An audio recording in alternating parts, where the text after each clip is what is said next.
Shalom, shalom, shalom, shalom. First and foremost, giving infinite praises, glory, and honor unto Yahweh, Ba'ashem Yahshua, Ba'ashem Hakodash, giving double honors to our apostles, elders of great millstone, shalom, salutation. To you sincere occupants across the four winds, pushing this truth with sincerity of heart. I'm your fellow servant, Kasama from the DC camp, coming at you through the spirit and power of Yahweh, Ba'ashem Yahshua, Ba'ashem Hakodash, to feed the elect. In this video, this lesson, it's kind of exhortation slash admonishment and encouragement, more so encouragement, and basically focusing on the word honor, and it's kind of fitting because as we give the salutation. As I give the salutation, I use the word honor quite a bit, giving honor amongst many other accolades, giving honor to Yahweh Ba'ashem Yahshua and giving honor and salutation to our apostles and elders and honor to the sincere brothers. I wanted to focus on the word honor because in this new day and age, this is the age of the feminine. This has been the age of femininity, and when I say femininity, I'm not just talking about the woman itself. I'm talking about femininity as far as just the mindset, and whether that goes for men, male or female. So a lot of society, especially in the Western Hemisphere, is built on kind of like a very emotionally. When I say emotionally driven, I mean not being able to control your emotions. That's what feminine, because everybody has emotions, male and females. We all have emotions, but the difference is the femininity. It's basically shows itself in a lack of emotional control and emotional stability. And masculinity shows itself in rationale, which is emotional control and emotional stability. And those two kind of need each other, you know what I'm saying? So kind of, yeah. And I want to deal with honor. And in the age of femininity, there's no honor, there's no understanding of honor. Honor is not being pushed, it's not being asked for, it's not being talked about. Right? Because with honor comes responsibility, accountability, and these are things that on the feminine existence, I would say, for lack of a better term, the feminine mindset or feminine existence does not require accountability. That's why you notice how the women don't believe in accountability, and the men that are raised by the women, beginning, of course, in the nation of Israel, in the beginning at the very top, the head tribe of Judah, on down to all of the tribes and even all of the rest of the nations that buy into Edom Esau's system, his image, is that there's a lack of accountability, responsibility to your actions, and that's pushed through. And but the thing is, the society will still try to hold men accountable and still hold men responsible, which is an honorable thing to do. A quick example, I'm gonna say this before I go into. Quick example is the whole, the women get to not be women, but then when you have a child with a woman who's not being a woman, who's just being completely out of order, the society, which she's not held to. She's not held responsible or accountable for her actions, who she chooses to lay with, so on and so forth, her actions. But when the man decides that, well, I don't want to take care of the child, then you have a whole system called child support to make sure that where he keeps honor and responsibility and accountability. But he was not raised to be responsible and to be accountable. So that it puts us in a very, very crazy dilemma as Israelite men. And that's why there's this big struggle in finding ourselves in manhood, and it comes with honor. So now that I've said this, I wanted to go into and I have, first of all, let me deal with, I always try to bring images. This image, as you see, is a soldier standing, because to understand honor is to have, a soldier has that kind of mindset, because soldiers do things out of duty, and duty comes with responsibility, accountability. And that's where you get honor. Honor is not just something you throw out there. It's criteria to that. The criteria or attributes that of honor: humility, responsibility, accountability. It's not just about you; it's about a bigger something bigger than you. So first, let's deal with the soldier part. This is 2 Timothy chapter 2, verse 1. The subtitle even states, "Be strong." Right. It says, "Thou therefore, my son, be strong in the grace that is in Yahushua Hamashiach, the Son of the Most High." Okay. "And the things that thou hast heard of me among many witnesses, the same commit thou to faithful men, who shall be able to teach others also.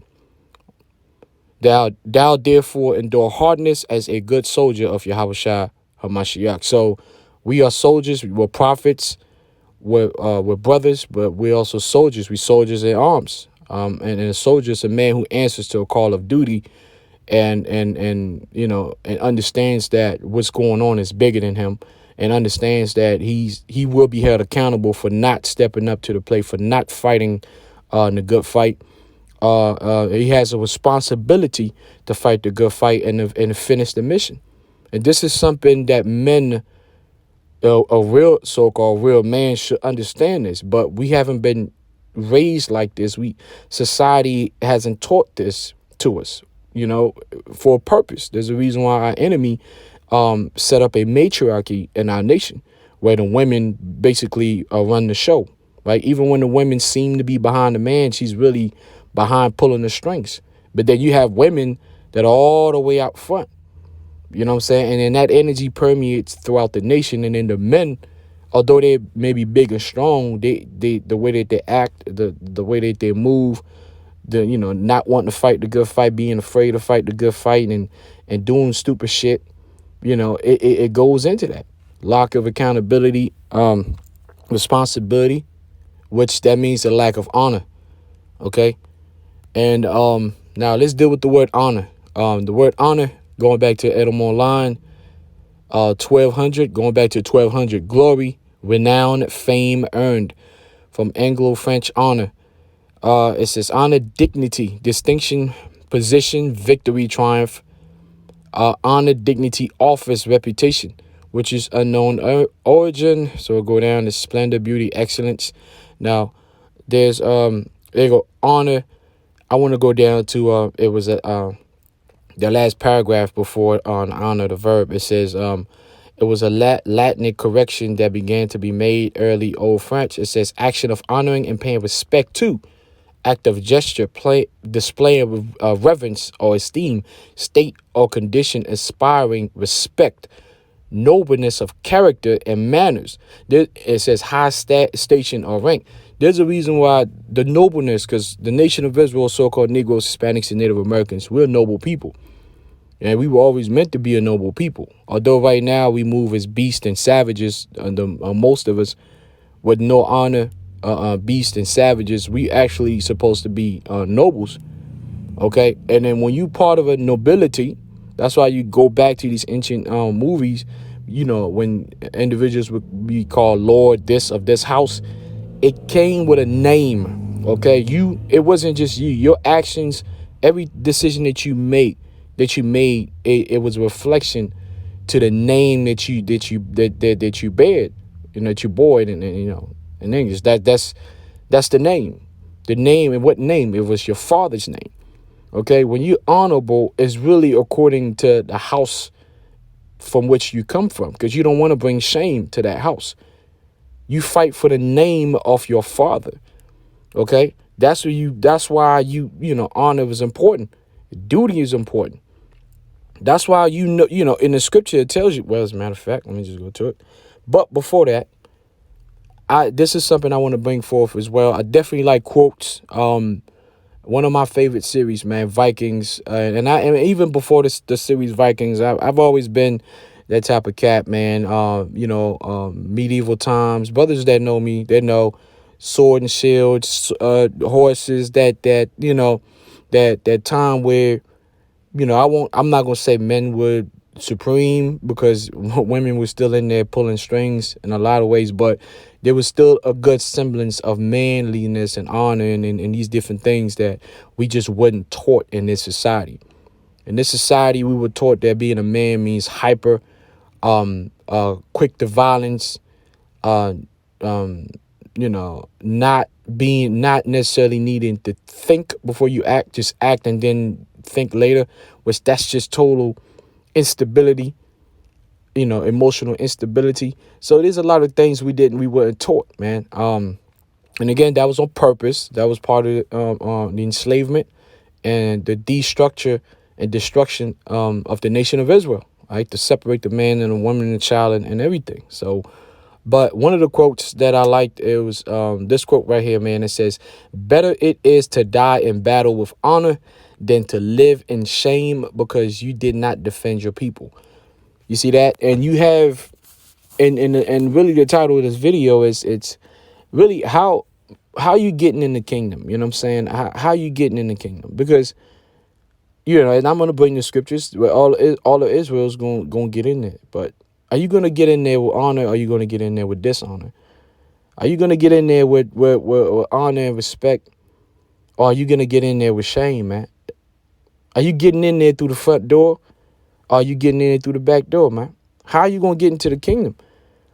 Ultimately, it comes down to, the election and the choice that Yahweh Ba'ashim Yahshua has made. But still, on our lower level, the Lord has given us a semblance or an appearance, a semblance or an appearance of so-called freedom of action. So you actually can think about some of the things that you do, what you want to fight for when you pray.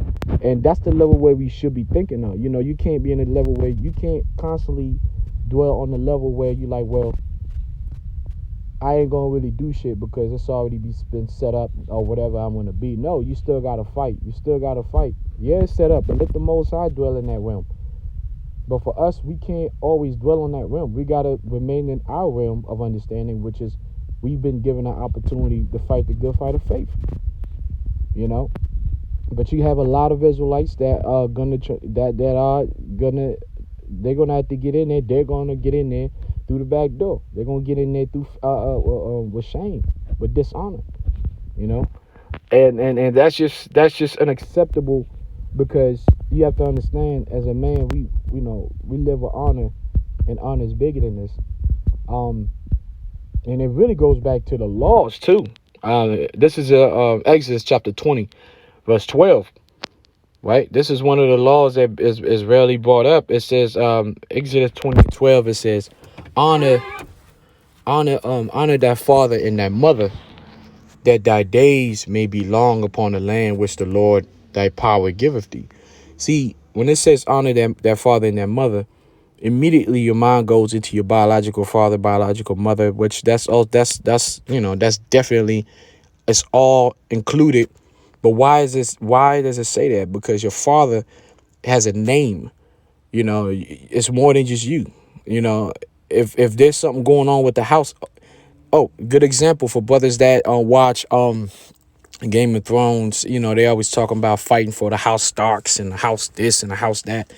There was this the crazy family called the House Lannisters, and they had a saying: the Lannisters always pay their debts. These are words of honor. So if you came from a particular family which the father's name was attached to it, you had a responsibility and a duty to fight for it. You know what I'm saying? To lay down your life and fight for it, for that name. That's why the scripture always speaks about what? For thy name's sake. It's not just a saying. Because you could fight for your wife, fight for your children, fight for yourself. But why is it that every time you read the scriptures, the number one thing that men of the Lord said, even Yahushua, is for your name's sake, first and foremost? That's called honor. It's called honor, man.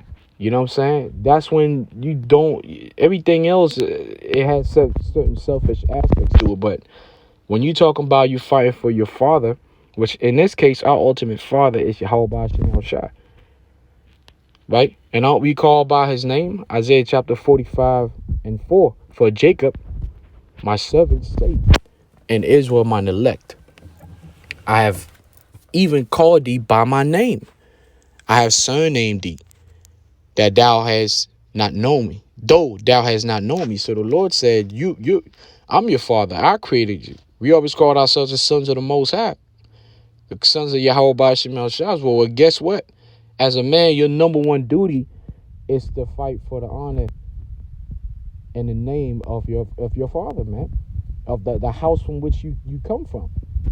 You know what I'm saying? That's why when we go at the Passover, we know we say we say our name, right? Our tribe, because our tribe is the father of that house, and then the father of that house, Yahweh Bashim Shah. So that's our duty. That's why the men of the Lord do what they do, being out there in the highways and the edges, fighting a good fight of faith. You know, you want to have children, or you want to set up a family, you want to do this, you want to travel, but that's not duty. That's not going to bring honor. That's just going to bring self-satisfaction, which is not good enough.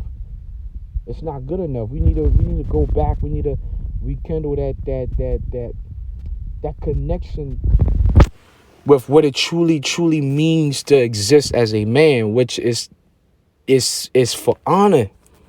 And everything falls under that. Everything is going to fall under that. You know what I'm saying? That's why certain men would rather go to war, and then others want to just stay there with their family, with their wives. But I'm like, well, if we don't go to war, you won't really get to have a family and a wife and all, because you're going to get ramsacked. You're going to get raided. You're going to get killed. Your wife is going to get raped. Your children are going to be killed and snatched up. So honor comes before everything. You have to fight for honor, and it comes with faith. The Lord has to put this faith on you, so you understand the things that truly matter. You know what I'm saying? And the things that truly matter is what? It's the honor. It's believing in Yahweh Bashim Yahshua. It's doing our job and prioritizing our job over everything and everybody. That's very important, man. And that's something that's been lost in this society. That's the reason why people be like, oh man, I wouldn't sacrifice Isaac for the Lord. But was because you don't have no honor. You wouldn't sacrifice your family for Yahweh Bashim Yahshua because you have no honor. You know? And it's a shame, man. That's the reason why the laborers are few, because the majority of the men of Israel have no honor. You know?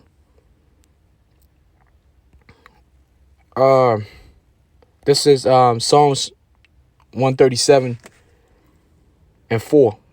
This is David, a man who definitely had honor. How shall we sing the Lord's song in a strange land? Right, meaning, because remember, when you sing in the Lord's song in a strange land, which in a way we're doing it, but how can we do it with great joy when we're slaves and we're captive? It says, if I forget thee, O Jerusalem, let my right hand forget her cunning. If I do not remember thee, let my tongue cleave to the roof of my mouth.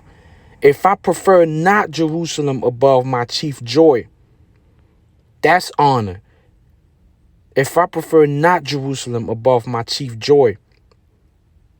Remember, O Lord, the children of Edom in the day of Jerusalem, who said, raise it and raise it even to the foundation thereof. So David showed you right there that you got to prefer Jerusalem. And what is Jerusalem? It begins with Yahweh Bashim Yahshua, the house of your father, the ultimate creator, and then his son, Yahweh Shah. You know, that's what we fight for. And then when we fight that fight and we win, then everything else, all the chief joy, our personal things that we want, the families and the children, these are things that, man, listen, this whole idea that, you know, you go to war, you fight this, and you don't want, that's bull. You don't want a family, and you don't want kids. Of course we want all of that, man. Of course we want to do all of these things. We want to travel. We want to, have families and all this. Of course we want that. But we understand, man, if we don't fight this fight, none of that is going to happen the way it's supposed to happen. It's just going to be a whole bunch of BS, man. And like we said, man, listen, as men of the Lord, we just tired of the BS. We don't want no fake families, fake wives, fake life. We don't want none of that crap, man. We're done. You know what I'm saying? It's either going to be real or it's going to be nothing. You know what I'm saying? That's the mindset that, the hopeful elect have. And that's the reason why we're driven through His Spirit and power, Yahweh Ba'Shem Shah, to dedicate our existence in this age for that cause. So let me see, Proverbs chapter 15, Proverbs chapter 15, verse 33. It says, "The fear of the Lord is the instruction of wisdom, and before honor is humility." Now, this is the trick, because we speak about honor. I spoke about honor and how we fight for honor and the importance of honor, fighting for the house of your father, the name that you carry on, not bringing shame to it. But there's a way that you go about it, because you just can't just say honor. You got to understand how to fight a fight. Fighting is good, but once you get into it, how do you fight it? That's very critical. That's the understanding, right? But all that get the understanding. That's why Paul called it the good fight of faith, because he understood it was a fight. But then he knew it was a fight, which is knowledge, but he understood that it was a different kind of fight. It was a fight of faith, a spiritual fight. So therefore, Solomon in Proverbs tells you to gain this honor and to get into this fight of honor, it really begins with humility. And humility is sacrifice. And that's why David spoke about, if I choose my chief joy over Jerusalem, I'm not a man. I'm a loser. I'm a piece of shit. Straight up. You know what I'm saying? I'm a piece of shit, straight up. If I'm not willing to make the sacrifice for the greater good, for my name, my power, my father's name's sake, and then for my people, then I'm a piece of shit, man. Then I have no honor. And a man without honor is not a man. Hey, listen, but in this society, they don't even understand. They don't even acknowledge honor, They tell you how a man is somebody who pays bills. And then, and they had us in that trick bag for years, man. You're not a real man because he doesn't give to Caesar what's to Caesar, so he's not a real man. No, that ain't being a real man. They ain't got nothing to do with you paying bills, man. You paying bills because you are a slave. You're not paying bills because you're a man. You paying bills because you're a slave. Okay? You don't have a choice but to pay bills, because that's what it means to be a slave. Okay? How you gonna be a real man? That's why we're in the process of being real men of the Lord and gaining our honor. But as long as you got another man of another race with his thumb over your head, you could never fully accomplish that status of real man and all that. That's just a process. That's what brings humility, understanding that we're not there yet. But at least we're in the fight, man. We in the fight. John 4 and 44. For Yahushua himself testified that a prophet has no honor in his own country. And that's the problem. The problem is the honor that some Jakes in the truth seek, or Jake that want to be in the truth, Jake that's listening to the truth. They seek honor and validation from other men in Israel, men or women, whatever. How they're going to get looked at, and the fame, and who knows who, commanding general this and this rank that, and this and this and that. It's all bullshit. It's all bullshit, man. You know why? Because this is what Yahushua said. John 5 and 41. I receive not honor from men. Once you understand it, things become even more clear. I receive not honor from men. Your honor is from your father, Yahweh Ba'Shem Shah. Now, other men can see and respect, the effort that you're putting in. But at the end of the day, we all should be on the same boat. We all fighting to receive that honor and glory from Yahweh Ba'Shem Shah. No man should be with his hands or sitting somewhere like he's already finished the mission, and he looking at you, basically determining if where you at. No, we all in this fight. If we all in this fight and we all swinging the sword, where you find time to act like you already finished the race, you already won the battle? When this devil hasn't even bought the big guns yet. You know what I'm saying? He's still on medical martial law. You know what I'm saying? He hasn't even gotten to the stage 2, which is military martial law.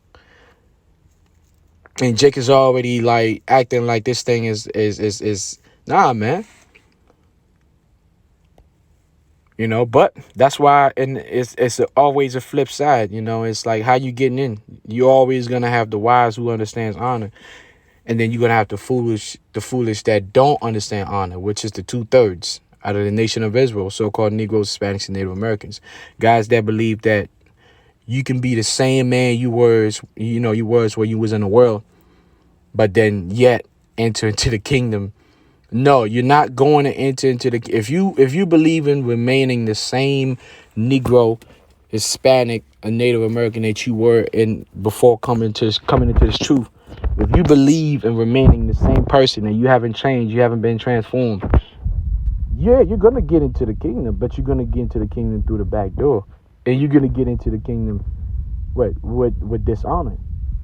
You're not getting in there through the front door, and there's a difference. The difference between the front door and the back door is shameful death.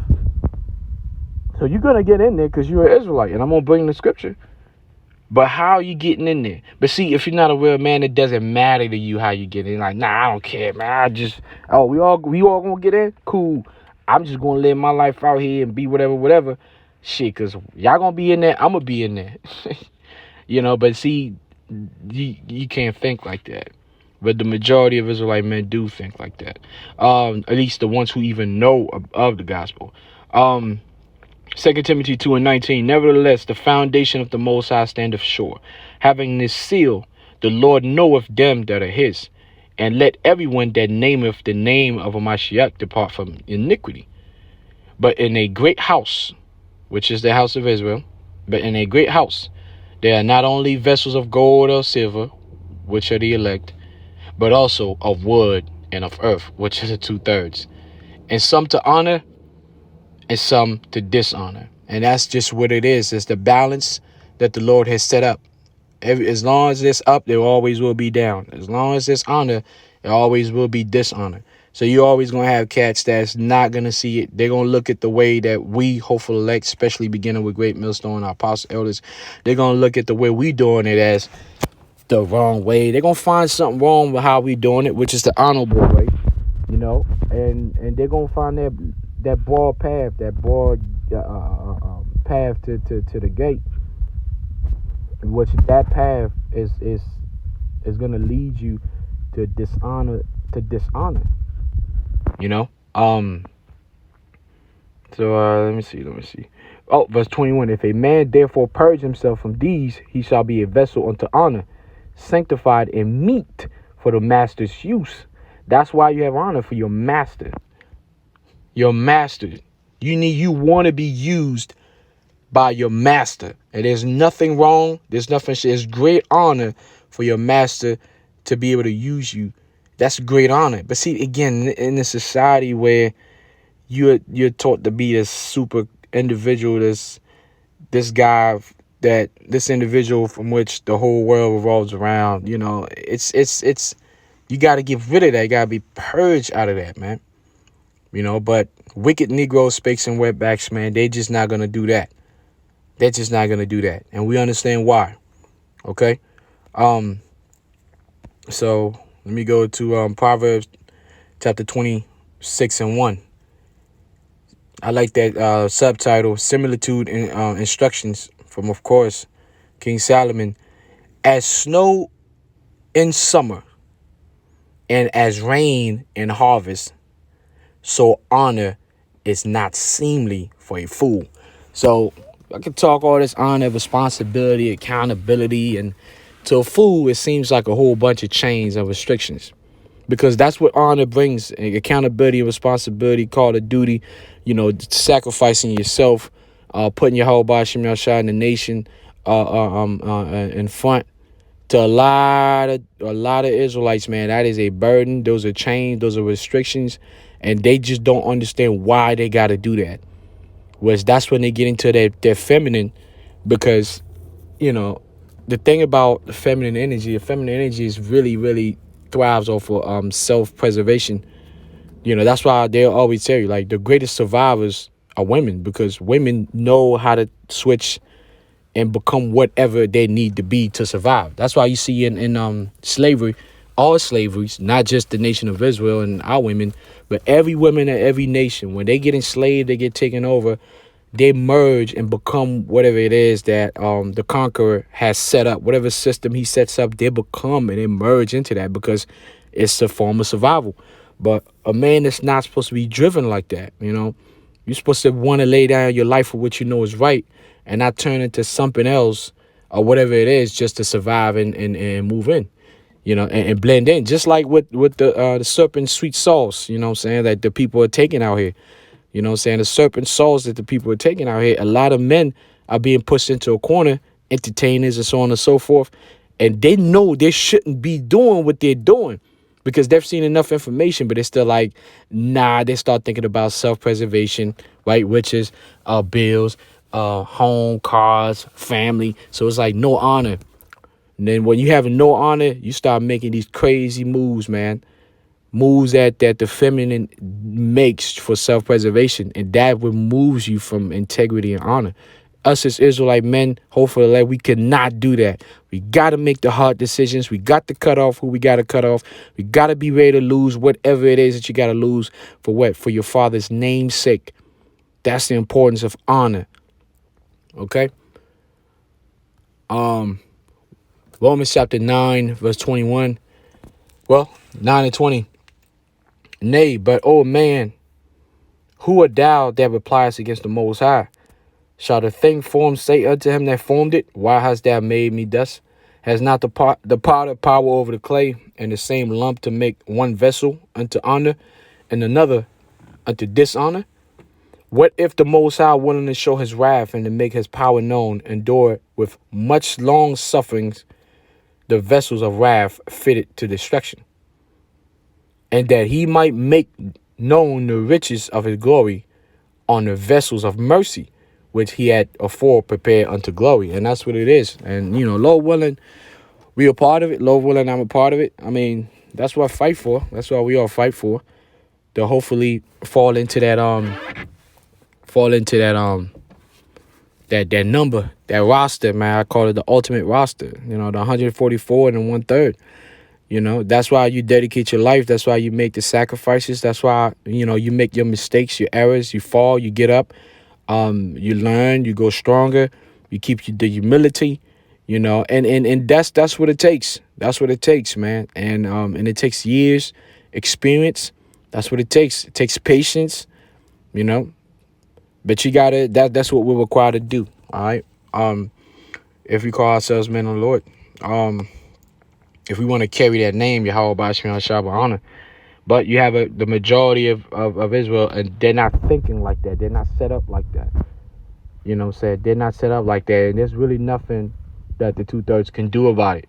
They could try, but they're not going to be able to accomplish it because that's just their destiny. That's their fate, man. It's just what it is. If that brings about humility, Romans chapter 11 and 26. And so all Israel shall be saved, as it is written, there shall come out of Zion the deliverer, and shall turn away ungodliness from Jacob. So Yahushua is the deliverer. That's literally his name. He delivers. He to be the deliverer. So that's Yahushua. And he's gonna ultimately, his death was to cover all Israel, but beginning the front door is for the elect. He made sure everybody's gonna get in. But the separation is that some are going to get in with honor. They're going to come through the front door. And others are going to have to come through the back door, meaning they're going to have to die. And they're going to have to die horrible deaths. It's shameful death. Die like dogs. And why would, as a man, why would you want that? Why would you want your remembrance of how you got in the kingdom to be like that?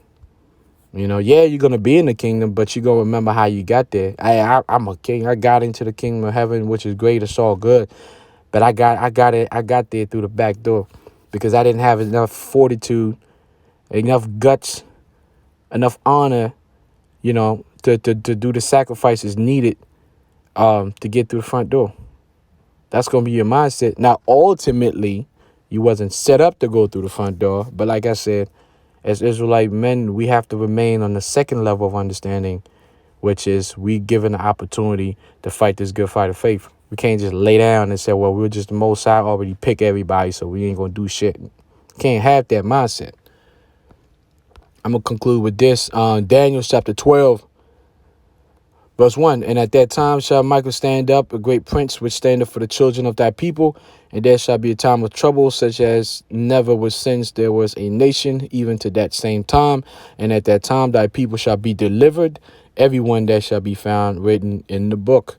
Those are those honorable souls. And many of them that sleep in the dust of the earth, meaning total confusion, shall awake, some to everlasting life, and some to shame and everlasting contempt. And that everlasting is for a very long time. That it's going to be in a mindset and a psyche. Even though they're going to be in the kingdom, the 2/3 is going to come back and enter through the back door. They're going to be in the kingdom, but there's going to be in the psyche a remembrance of how they got in the kingdom. And it's going to be like, it's one of those hindsight 2020. You're like, damn, if I could go back, I wouldn't have done what I did. But it is what it is. I'm where I am right now. Let me enjoy it moving forward. You know what I'm saying? But you cannot deny the past. All you could do is accept it, accept the present, and move forward. But us, when we, Lord willing, I'm part of it, we get in there, we going to look at the past with smiles. Enjoy the present and look towards the future. But you're going to have a great number that's going to look at the past and be like, fuck. But then they're going to enjoy the present and look towards the future. So hopefully, and I know without a doubt through the spirit and power of Yahweh Ba'ashem El Shah, we will all edify. Kal Halayim La Yahweh Ba'ashem El Shah, Ba'ashem Hakodash. Double honors to our apostles and elders of great millstone. Shalom salutation. G-Sensei Akims across the four winds, pushing this truth with sincerity of heart. Y'all stay strong, stay honorable. Yahweh Shah is coming back. He's coming back to deliver us, man. So we just gotta prepare spiritually, mentally for this fight. Shalom.